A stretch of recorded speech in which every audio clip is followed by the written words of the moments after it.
All right, welcome back, fellow TFFL owners, to your weekly TFFL webcast. I've got a duck in my face. You do. I can't move the logo. Anyway, hey, it's Wednesday. There we go. Wednesday, October 9th, 2019. We are looking back at week 5 TFFL action, looking ahead to week 6 TFFL action. We have a content-rich webcast tonight. Lots to talk about. We'll start, as always, with our headlines. The Beavers scoring 101 points in week 5. Not just hitting the 100-point mark, but also beating the undefeated Amsterdam Packers in the process in our battle of unbeatens. So the Beavers now at 5-0, the only undefeated team left in 2019. The Sponge Fishermen 4-1.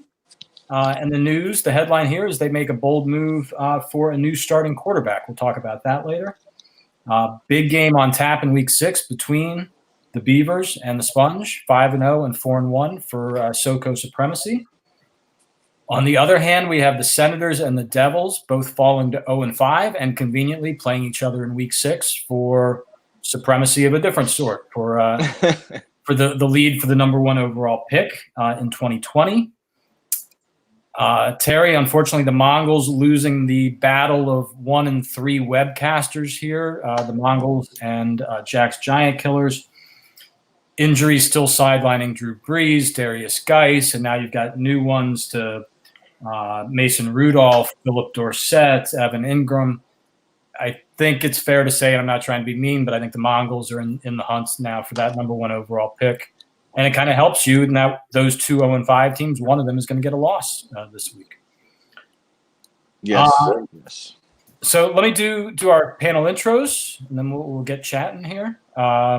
Terry, our commissioner, leader of the Steel City Mongols. I forget. Do you have a title? Hello. Yeah, I came up with one last year, but I forget what it is. So. All right, we'll just go with Terry for now. Speaking of years, we'll have to watch all last year's webcasts. Speaking of titles that I forget, Berto from Jack's Giant Killers. Hey, High Command. High Command. Nice. And Hank, czar and CEO, the K-Wheels. Good day. How are you? We've discovered new tools on the web chat, which is kind of fun. Our IT director. Well, you discovered it. We can't figure out how to get that yet. I may have complete authority. I think you have complete power over these banners. And Chief Skipper of the Sponge Fishermen, welcome. Thank you. So I promised a content-rich webcast. We're going to jump right in here, even before we get to trivia. Chief, I know, wants to bring up another headline that I have not talked about yet. The big decision by the Beavers to start Andy Dalton over Aaron Rodgers. Chief, what do you have to say? I don't have any, brilliant observations. Just, we grilled him for about 5 full webcast minutes last week, and I just thought he deserves to be recognized. I don't know. I think he would have won either way. I don't think the difference was that great. Yeah, he would have won either way, but I mean, look, he made the call. Guru knew. Thornburg knew.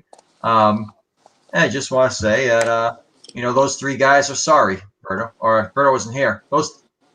Right. I don't know how sorry I am. I still think it was the wrong decision. Yeah, and it's funny because the Packers scored all those touchdowns, and did they get any through the air? No. None. Aaron Jones had 4 rushing touchdowns. Rodgers had 3 the Packers certainly weren't shut down offensively, which is why I think he made that decision. But anyway, the thing worked out fine for him. And, it worked out. Yep. Just want to take a minute to recognize. It worked out, and it's hard to argue against the numbers, but I'll try anyway. As you said, Green Bay actually scored points. It just didn't happen to be passing touchdowns. And for 3 quarters of that game, Andy Dalton was doing nothing. But yeah, that's how these things work. And good for Bill. Great move. Yep. When you're 5-0, those decisions work for you. Yep. It's more fun busting Bill's chops, but no, it worked out. And we were wrong in this instance, and Bill was right. Well done.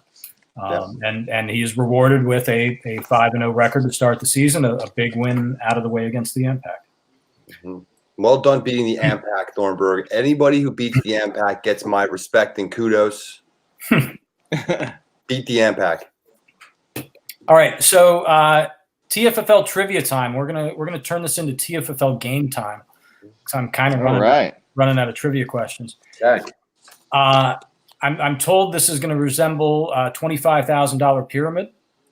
I've got in my hands here the names of 5 players. Here are the simple rules. We're going to make this quick. You're each going to get. Let's go with 45 seconds. We'll be generous. You can when you have to guess the names, you can pick who it is that you want reading clues to you. When you're reading the clues, you can't obviously say, and I'm going to ask you to turn your back to the camera when you're guessing. When you're reading the clues, you cannot name the player. I'll flash the player's name so you can see it, but you can't name the player, and you can't name the player's team. I don't know what the hell's Can we do a sample? Can we do one sample round? Turn your back, Hank. Okay, I'll turn my back. This running back caught the immaculate reception. Lynn Swan. There you go. This running back out of Penn State for the Steelers in the 70s caught the immaculate reception. Franco Harris. There you go. Yeah. So- I already said that. Yeah. Yeah, so that's it. Franco Harris was your answer. Okay. So All right. yeah. All right. So we're good. Yeah. All right. Got it. Who's got a clock handy? Can I do this real quick? I got it. Okay. Terry, why don't you guess first? All right. You're going to turn around. Okay. Tell us who you want reading the clues. I'll have Berto read the clue. Okay. All right. Berto, can you read that? There we go. All right. Starting the clock when you start giving clues. Okay. It was a waiver wire pickup at quarterback for the Wheels.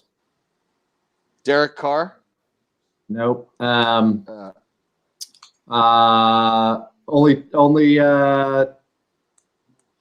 3 years in the league. Current player.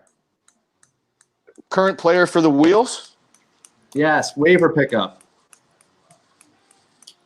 Yeah. Could be- Pass.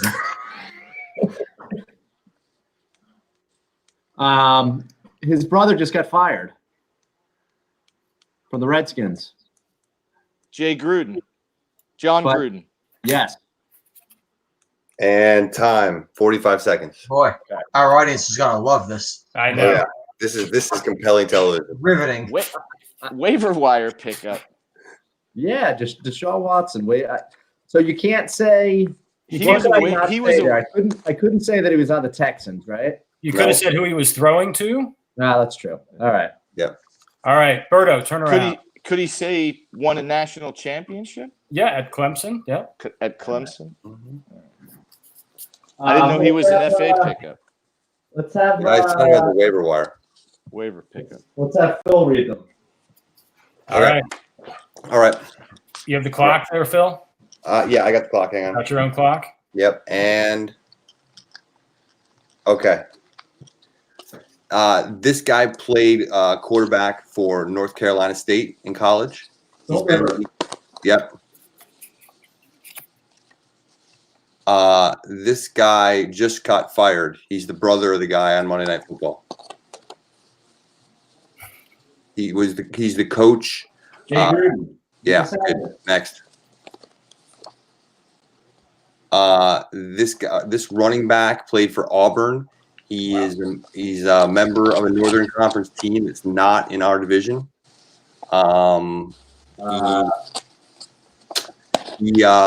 He plays in the North in the NFC. It's not Green Bay or Minnesota or Chicago. He's number 34. Oh my God. All right, pass it. Oh, sorry, we're out of time. We're out of time. All right. So Berto Got two. Terry got one. We'll come back to the other two at the back half of the show. Gary on Johnson was tough. I would have said Lizards. I thought you couldn't say the team. NFL team. Can't say the NFL team. Okay, sorry. I would have definitely said that. I thought you couldn't. We're learning. I think this game has potential. We're just getting the kinks out here. Just working it out. Yeah. All right. So let's move on. Then let's go to Terry, Commissioner's Corner. I think things are running smoothly. Yeah, things are running smoothly. I want to thank Stickler for handling the FA process for me last weekend as I was up getting up at the Penn State game. So thank you for that. You're welcome. And the only other announcement I have is rather than sending out another commissioner report or another essential document, I'll just let you know that Stick's FA picks were in error today. He has 2 FA picks and 2 IR picks and not 3 and 1 like I sent on the report. So all you eagle eyes out there who may call me on that next week, get ahead of it. There's a 100% chance I would have never noticed. No, you're not who I was referring to specifically. But Somebody would have called you on that? I don't know. It's possible. It's possible. Probably not. All right. So after 5 weeks, we're again with a odd number of games. We're at a point where we have half the league above 500, half the league below. Hank, show us our standings. Yeah. All right. Here, I can do this. I can't do this for everybody. I can do it for me though. All right. So here we are. Here's the good. The good. Beavers 5-0. We talked about them. Big kudos. Yep. Well done. Ampac. Good to see you in the loss column. Love it. Happy. Sponge and Lizards also sitting there at 4-1. This is the strength of the TFFL right now. All 4 of these teams looking good. This is the mush in the middle. We got the K-Wheels and the Aliens at 3-2. And then we got the Bats and the Hams and the Killers right behind them at 2-3. So those guys are all fighting and scrapping, going to need wins. These guys, as we discussed, sorry, Terry, to add you to this list. It's time to start seeing what you can do to pretty up your team and make some moves. Yeah. So there we have it. Going forward, we'll start looking more at the divisional conference races, but for now, still Beavers at 5-0. Well done, leading the charge. But there we have it. Hey, so we have the Beavers from the Southern Conference at 5-0. We have the Sponge we've talked about a little bit here, 4-1. The rest of the Southern Conference, though, Hank, you're not so keen on. Well, listen, I think I was just doing, looking at the scoreboard on Sunday, and I happened to kind of notice that, wow, all the Northern Conference teams are beating the crap out of the Southern Conference teams. What's going on? And then if you go back and look at it, I want to give kudos to the Sponge and the Beavers who are having great season, but there's only 2 teams in the league with 0-5 records, both in the South. Over the last 2 weeks, the North and the South have been playing each other, and the North is 9-3. And if we take out the Beavers, we're 9-1. So that's saying something. 4 of the top 5 scoring teams are in the North, and at this point in time, we're going to see if there's a wild card to be had in the South. There may not be one this year. That's the important thing right there. Yep. Mm-hmm. So there you had it. It was all facts. yesterday. All facts. There's no arguing with that. All true. Yes. No co. Yeah. So no co. All right. Can the no-co use that to win the Party Bowl? Well, finally, maybe we can't win it ever. We're terrible at that. It'll get interesting over the next 3 weeks while we have the interdivisional games within our own conferences, because that should even things out a little bit. We'll see. Okay, let's get chatting. We've got a lot to talk about. Here's a quick warm-up one for us. Reggie Bonifon, if I'm pronouncing that correct. like last year when Nick picked Philip Lindsay, when he picked Bonifon this year, I looked up, but never heard of the guy. Lindsay obviously turned out great for Nick last year. First question, obviously Christian McCaffrey is ahead of him in Carolina, but if McCaffrey were to go down, I read somewhere today that Bonifon's one of the best handcuffs you can go out and get with huge upside. Did Nick pull one over on us all again? No, he did not. And does Nick drafting Bonifon while Hank took Jordan Scarlett, as we talked about last week, does that mean Nick is more clued in than Hank? Because Bonifon is clearly the backup there. I think all of us on this webcast are pretty in tune with what's happening and researching players and doing our homework. He just got lucky.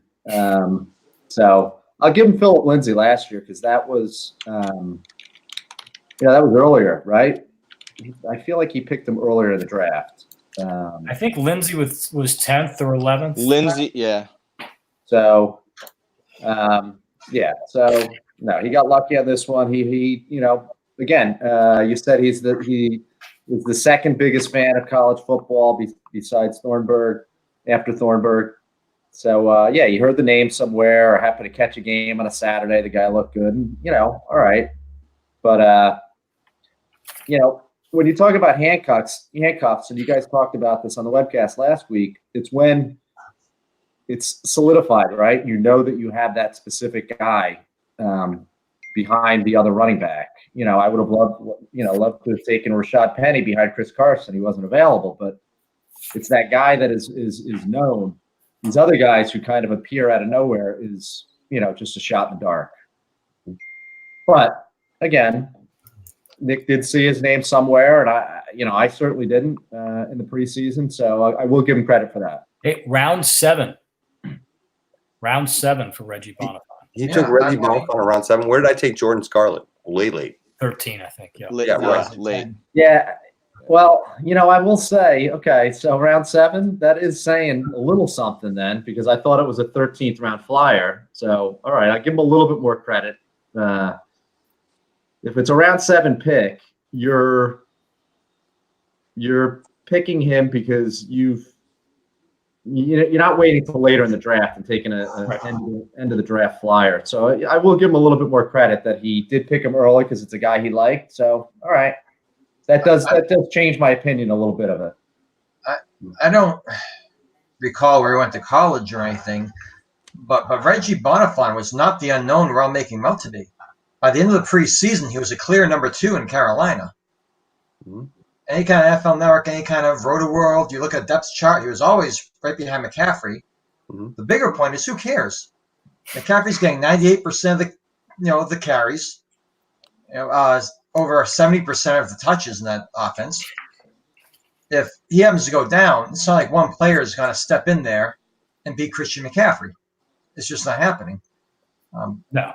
So but it really doesn't matter. The amount of usage he's getting, it could be the type of guy at the end of the season. I mean, it won't be for the Devils, obviously, but that's the type of guy that helps you win playoff games. I think the blurb I saw must have been on Roto World today, and they called him a title-winning lottery ticket kind of guy if McCaffrey were to go down. Right. But enough on Reggie Bonifon. Let's move on to what I thought was bigger news this week. Big trade by the Sponge, getting Jameis Winston. And again, good for Chief. You're 4-1. This is, again, no offense, kind of rare that you're off to a good start. You usually are rallying. But you're out to a 2-game division lead already to start the season. You've got a big game on tap for the conference lead this weekend with the Beavers. Your quarterbacks, though, were Kirk Cousins, Daniel Jones, Jacoby Brissett. I think all 3 of them actually started a game for you at some point this year. Correct. Yeah. Frankly, I don't think any of them were going to be able to win the packed bowl. So you made what I think is a big trade, but a low-cost trade to go out and get Jameis Winston from the Boba Fetts. Why don't you start? Were you looking at any other quarterbacks, or was that a guy you sort of scouted across the league and said that was the one you wanted to go get? Jacoby Brissett's been playing good this year until the game I started him. Likewise, Kirk Cousins was terrible until this past week. Honestly, I was just looking at statistics, and I really didn't know how well Jameis Winston was playing this year. I guess Tampa's just generally not a team I pay much attention to. I have O.J. Howard, who's done squat, and so I was really like, oh my Lord, Winston is playing that well. I didn't know who had him. Like, who has Jameis Winston? And so Rob had him, and I'm looking at what Rob needs, and he definitely needed some running back depth. It just seemed to be a good fit. Winston wasn't going to play really, other than a bye week or Goff injury. And so I just offered a trade, and it was accepted, and here we are. Yeah. Winston's numbers, by the way, and this is the story with Winston. He can be inconsistent. Six fantasy points in week 1, only 9 in week 2, but then 27 and 33 the next 2 weeks, and 15 last week. Yeah, he seems to be playing well in the Arians offense. He seems to be getting better every week. He's got two great Godwin. receivers and a coach that loves to throw the long ball. Mm-hmm. And if he remembers that he has a talented tight end in O.J. Howard, it could work out doubly for you. And if Ronald Jones could develop, that'd be great. The Bucs could be a juggernaut. Great trade by the Sponge. Really well done. That was smart. I think he's going to pay a lot of dividends for you. And the Sponge struck first. Yes. And he's not, not resting on what the record is right now and how can he improve. And no, I think it's a really good trade. And like you said, stick cheap. Yeah, here's what I like about this is, if the Sponge keep winning enough games and keeping themselves in contention, and if Winston doesn't look like he's going to be a consistent enough guy for you, they still have draft picks they can go out and use to go get another quarterback from somebody if they want to. There's very low cost and risk here for them. And yeah, Winston is capable of some big games and maybe getting on a roll here. Yeah. Well, I mean, I'm 4-1, and I think my quarterback has broken double digits once. I think I got a 12 from Cousins one week. And Cousins was not playing well this year, and Winston is. If you believe that's going to continue, that seems to be a no-brainer. Yep. Let me switch gears and talk about another quarterback situation. The Hormel Hams. This does not need to be a long discussion, but I'm serious when I ask: should the Hams be giving thought to benching Patrick Mahomes in favor of Russell Wilson? I'll give you some stats here in a second if I need to juice the debate. I'll just start off saying I would have said you were absolutely out of your mind, but I had looked at the stats yesterday, and Russell Wilson is on a tear, and he's having a great season. Who knows if they keep it up, but Seattle plays great at home. They're a pretty solid team. I mean, he's got 2 really good quarterbacks, which isn't a bad place to be, but yeah, you'd love to see if you could turn one of those into something else. Yeah, I was shocked. I'm still shocked at how well Russell Wilson's playing because his surrounding talent isn't really very good in the passing game. DK Metcalf, he's coming. Better than we thought it was going to be. But I mean, if you have Christian McCaffrey he starts getting, outscored by, I don't know, Chris Carson, you got to sit down Christian McCaffrey instead because he had a couple of bad games? No. Yeah. I mean, you can't sit down Pat Mahomes. He's getting Tyreek Hill back. He's getting Sammy Watkins back. He'll be fine. And just as an aside, I was offered Russell Wilson to trade not too long ago. So Michael has had that thought of turning one of them into a valuable piece. Yep. Yeah, for sure. As he should. Yeah. So here are your numbers. I mean, Russell Wilson is actually the number one scoring TFFL quarterback, 23.2 points per game. Mahomes is not far behind. He's number 3 on that list at 22.4 points per game. But it has been 3 straight weeks now that Wilson has outscored Mahomes. At some point, 4 straight weeks, 5 straight weeks, you go with the guy who's scoring more points. Yeah. I think Michael will start to look at the matchups. And, Russell Wilson has a couple of juicy ones coming up, but we'll see. I mean, correct me if I'm wrong.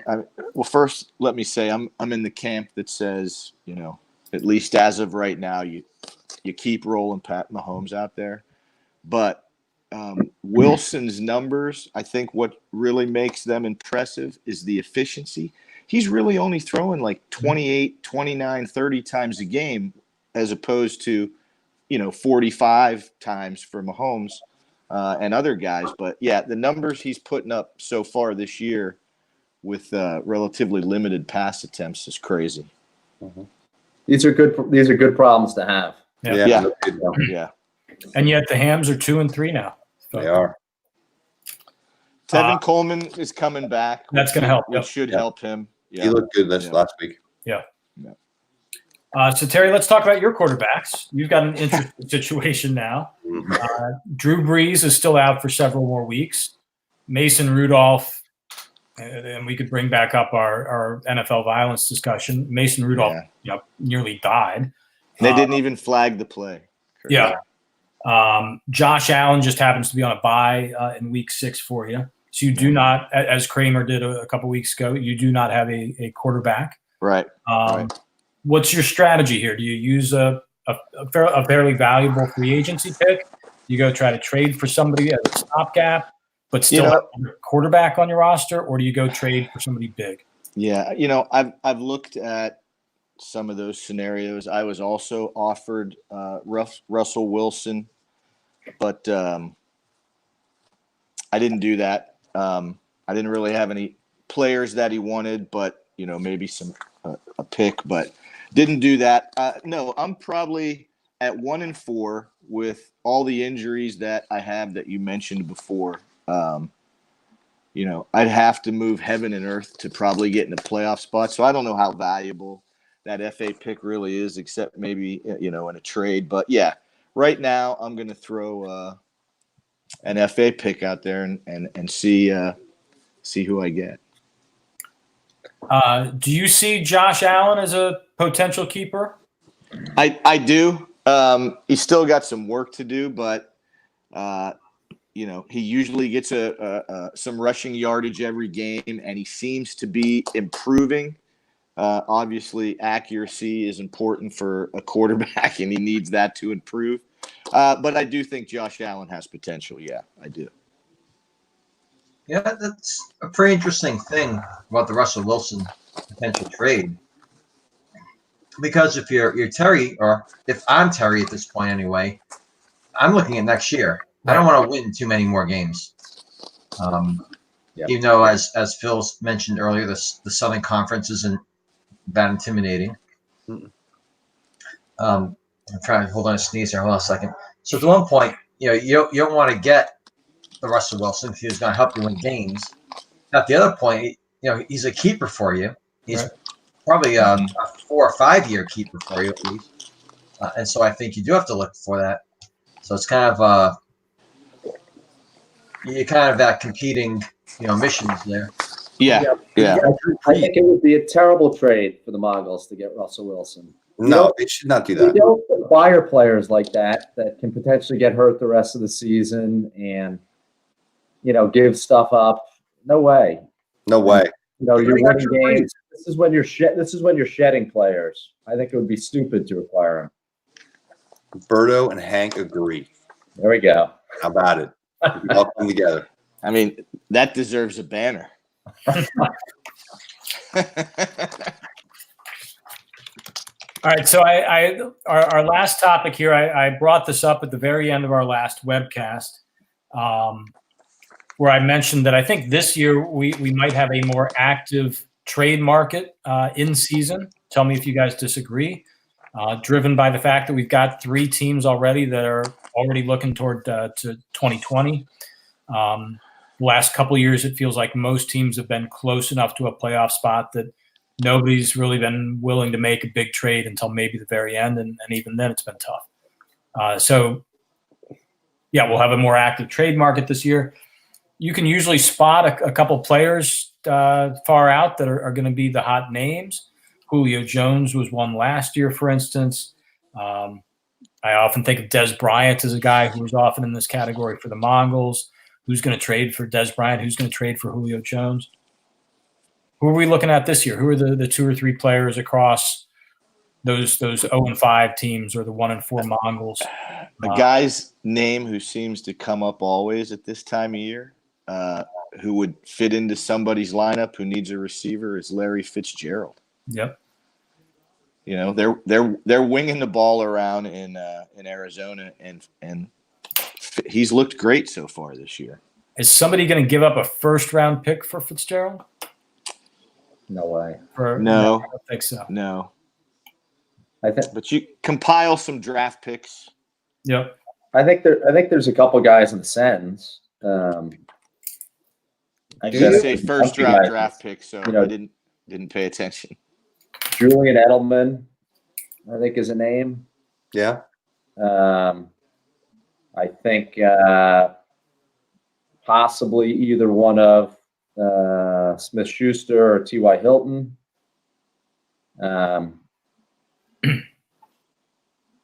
Maybe Kamara. He's not trading Mixon. not trading Mixon. He's not trading Kamara. I don't think he'd trade Hopkins. That's it. He can hope Kareem Hunt comes back with some value, but that's highly doubtful. Yeah. I think Nick is the guy. I think Josh Gordon is an easy one. I don't know if he's first rounder worthy, but Nick obviously used a first rounder this year on him. He's got that kind of value potentially. So I think Josh Gordon at receiver and maybe even James Conner at running back for Nick. What about Reggie Bonifant?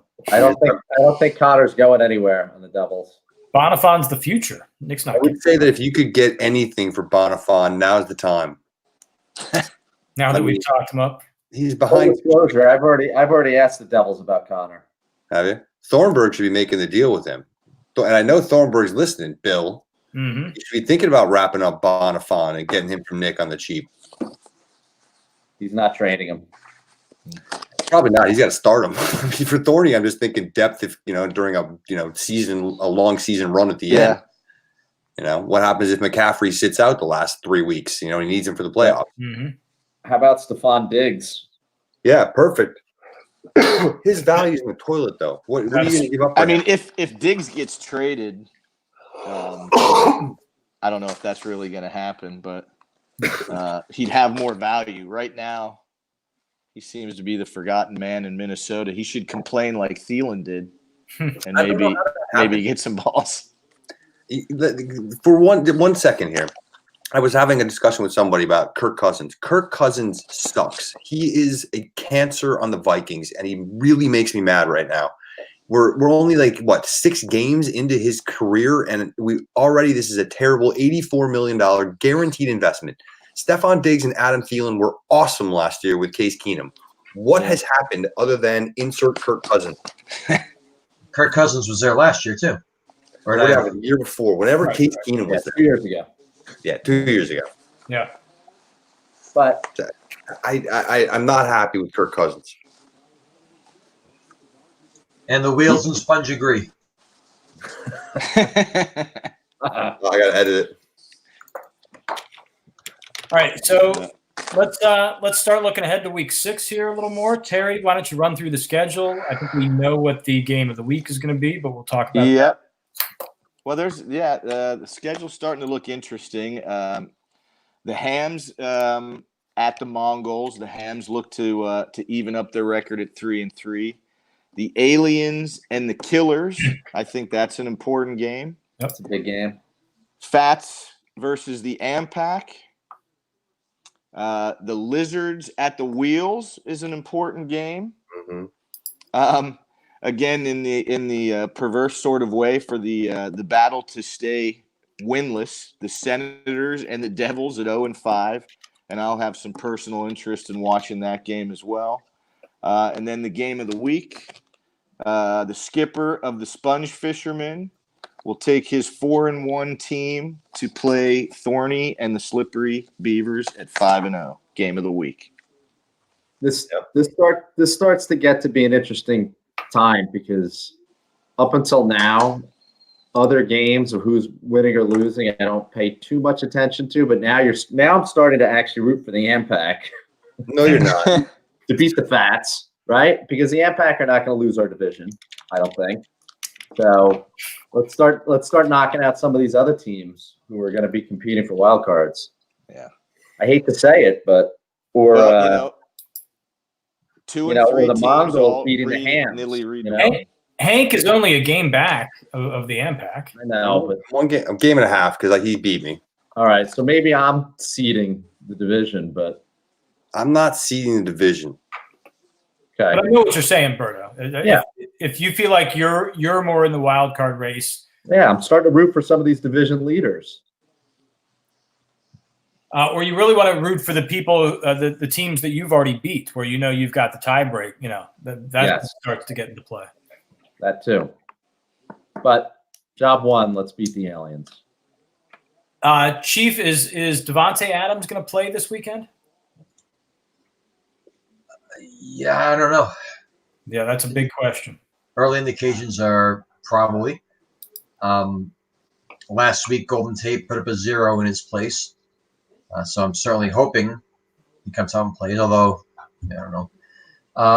Maybe that was the secret indicator that Thornburg was looking at. And notice Aaron Rodgers is back in the starting lineup, so Yeah. maybe he knows that Devontae Adams is coming back. If he doesn't, then I'll have to do something. I don't know. I haven't heard much on McCaffrey's. I don't want to call it an injury, but I know he's got a back. The whole reason that Bonifant got an opportunity last week.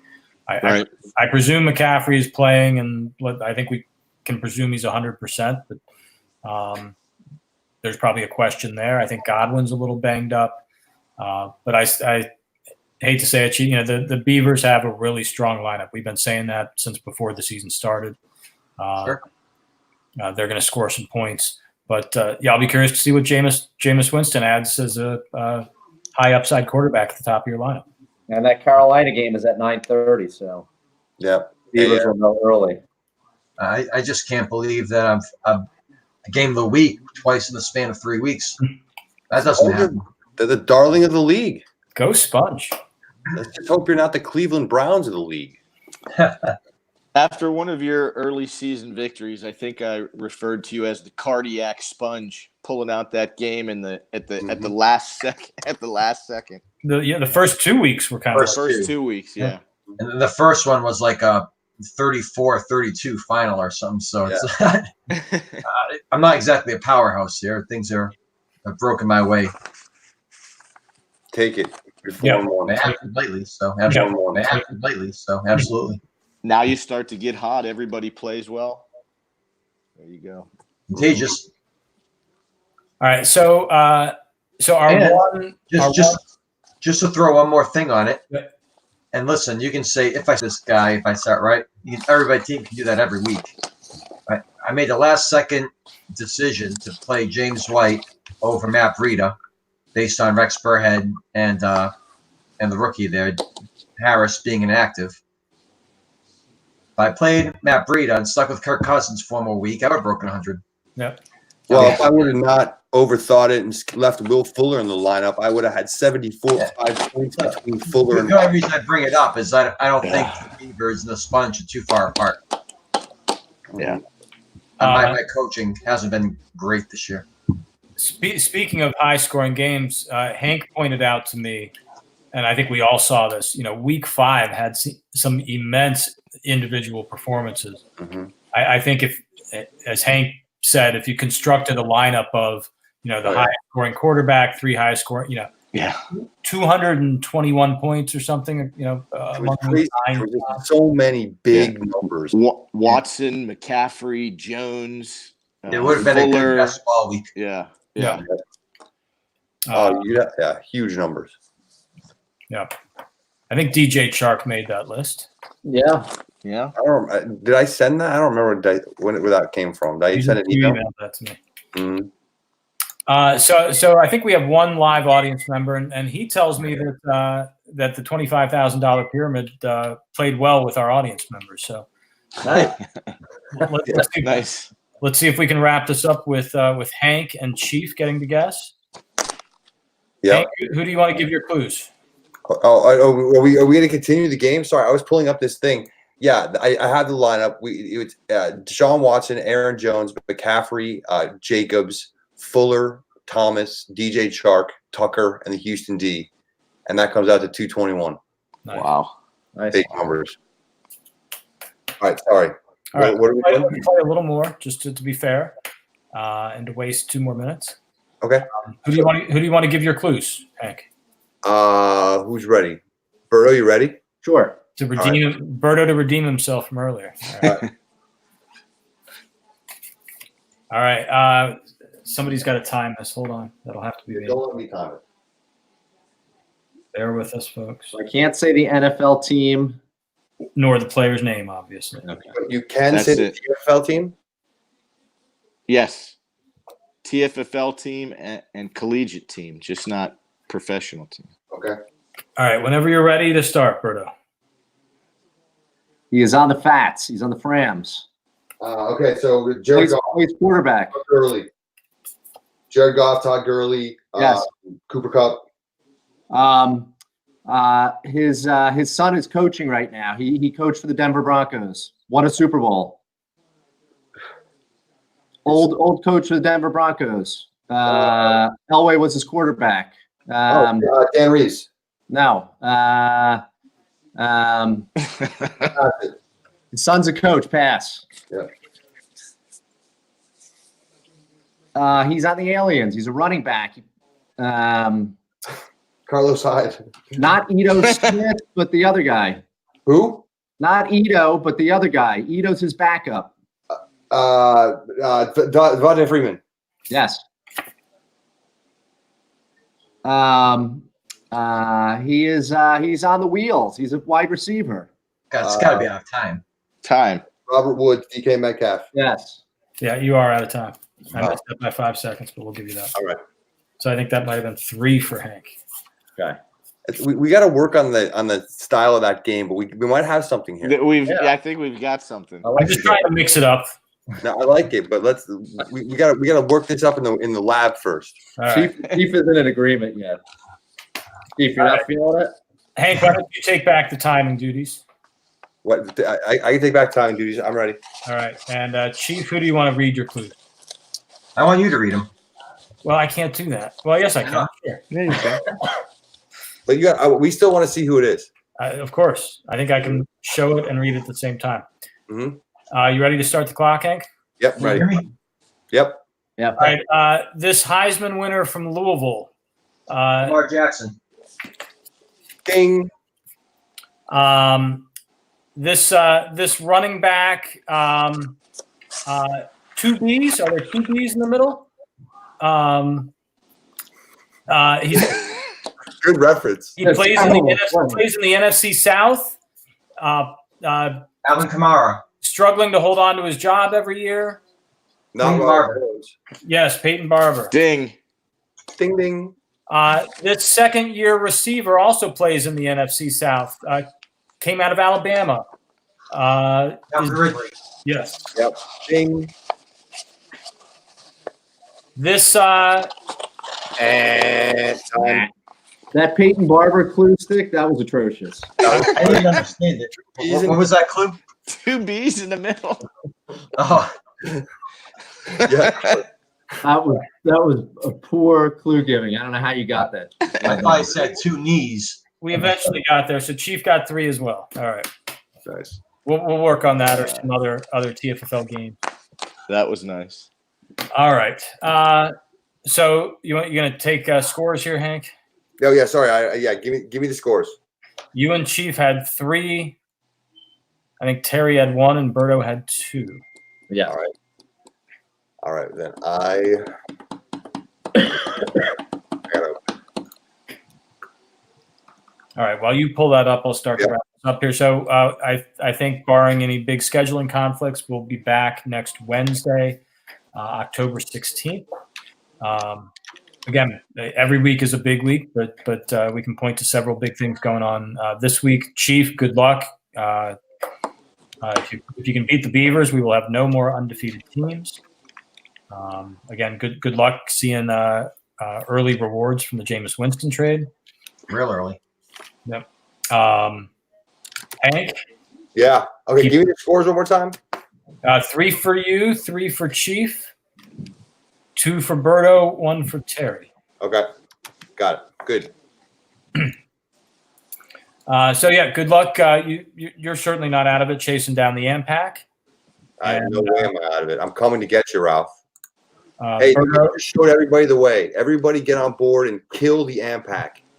Woo, AMPAC! Berto got things pointed in the right direction last week. See if we can get back to 500 this week. Yes, let's hope so. All Good right. luck. Yeah. Good luck to everybody. We'll be back in a week on Wednesday the 16th. Take care. All right. Good night. See ya.